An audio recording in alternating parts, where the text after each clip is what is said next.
This gentleman, Thomas Salme, managed to essentially be a real catch me if you can type of story in the real world. So I'll tell you a little bit about this gentleman, but if you want to learn more about him, there is a podcast link that's provided where you can listen to an interview podcast with him.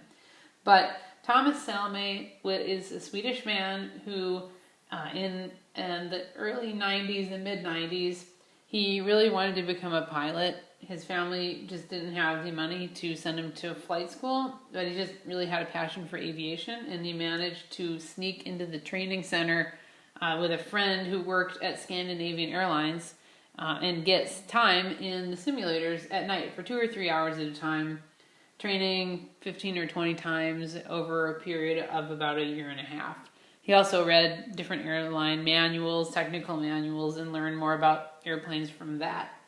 In about 1997, he decided to apply for a job at an Italian airline, and he made himself his own Swedish flying permit with a regular piece of white paper, actually, and a fake ID number on it, and he ended up getting hired by this Italian airline.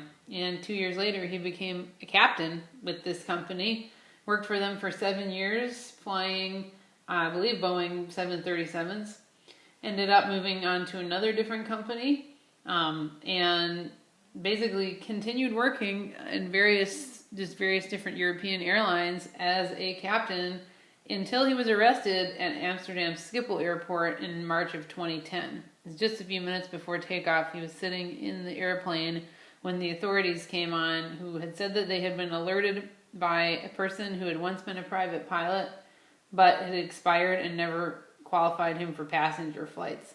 So he ended up being banned from flying for 12 months by a Dutch court and fined 1,700 pounds. But they did note that he never caused an accident, even though he was never actually a certificated pilot. And in the podcast that I've listened to about him, he actually said that he felt almost freed from these lies that he had been carrying around for so many years when he was actually uncovered. So, interesting story.